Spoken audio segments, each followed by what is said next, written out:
Het is een bekerfinale met een apart karakter. De wedstrijd tussen de vrouwen van Heerenveen en AZ. De Veense vrouwen moesten haar eigen sponsoren regelen om bestaan te blijven.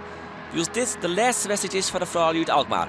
Haar bestuur shot er geen heil meer in en houdt op met het vrouwenvoetbal. De finale wordt spelen in het Abelenstra stadion. Tonsje wie er nog maar 900 kaarten verkocht en liep het een flop te worden. Maar de vrouwen hebben een soort werk verzetten en zo zitten er toch nog meer dan 4000 taskogers in het stadion. AZ speelt in de eerste helft in een roze shirt zonder het logo van de club. Daarmee willen ze onjaan dat ze leuk binnen over het ophouden van het vrouwenvoetbal toch nog een keer een duidelijk statement maatje.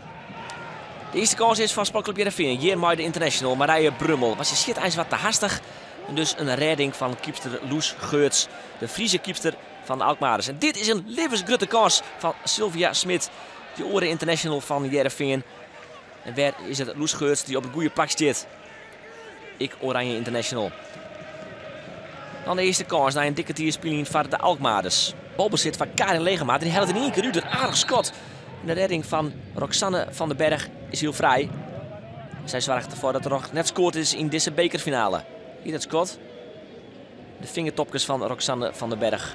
Rick Mulder, de trainer van Heerenveen, houdt er na dit seizoen ik mee op. Wordt volgend jaar trainer bij de C-junioren van FC Grains. En de wedstrijd wordt een stuk voelen. Hier, Heerenveen, alles op alles. Kans op kans ik. En dan moet een beeldje de spitsen. Komt vol in. Vol in duel met kiepster Loes Geurts. Rekt haar op een noos. En dus had ze er even les van. Wat is er in en trofvoetbalje. Dit, Scott, is net goed. Komt dan de rebound bij Sylvia Smit. Die helpt wel aardig uit. Al mist het Scott toch wel aardig rochting. En het jouwt ook wel een beetje onder dat er net een heel soort grote kansen wie in deze wedstrijd. Dik jaloeren spelen. AZ dan in ongeval. Maar een aardige combinatie over de linkerkant is het hier. Een vastzet van Oudemast. Komt bij de tweede peel. Ja, en die zit er helemaal vrij. Claudia Heiligenberg kan haast net missen. 1-0 de vastsprong van de Alkmaarders. Heerenveen dus de betere ploeg. Krijg ik de betere kansen. Maar AZ dus de goal. En zij kunnen zien dat de Alkmaarders wat beter omgaan bij de spanning dan de Veense vrouwen. Ja, misschien wel spanning onbewust. Hè?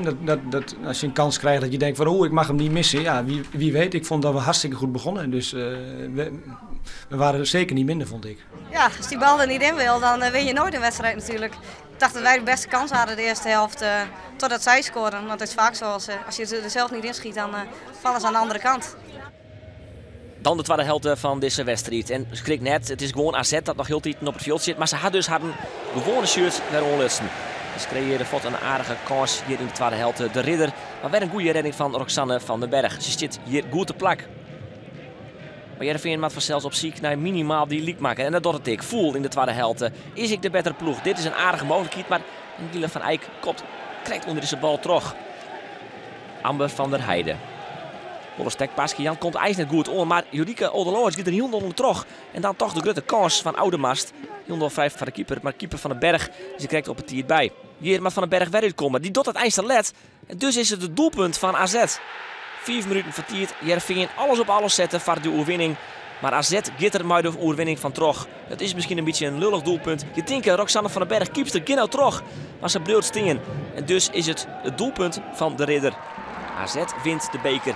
Heerenveen woert zo graag een prijs winnen naar Fjouwer hier in de Eredivisie. Maar dat slag het dus nou correct per net. Ik baal echt ontzettend. Vooral omdat wij de eerste helft zeker beter waren dan AZ. En we hadden gewoon 100% kansen die we gewoon erin moeten schieten. En ja, ik zelf heb de tweede helft ook een kans gehad die ik er niet inschiet. Maar ja, het is gewoon balen. En ja, het liefst wil ik met de beker naar huis. Maar nu gaan we uiteindelijk met lege handen. Maar uiteindelijk tweede plek is natuurlijk ook een prijs, maar niet voldoende.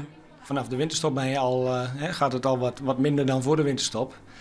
Maar goed, ik vind de eerste helft zijn we beter en hebben we kansen. En ook de tweede helft drukken we ze terug. Alleen ja, ze vliegen er niet in. We hebben tot de winterstop fantastisch gepresteerd. En ja, na de winterstop zijn we wat minder gaan spelen. Maar uiteindelijk heb ik een topseizoen gehad. Hoe denk je dat de toekomst van Heerenveen eruit ziet? Nou, ik hoop voor de meiden die hier blijven dat de toekomst er hartstikke mooi uit gaat zien. En we gaan sowieso nog een jaar door en we moeten gewoon verder gaan komend seizoen met... het team moet gewoon verder gaan komend seizoen met sponsoren zoeken. En dan hoop ik dat het jaar erop er ook weer gewoon verder gaat. Want ik hoop natuurlijk niet dat ze aan het einde van het seizoen weer met de gebakken peren zitten.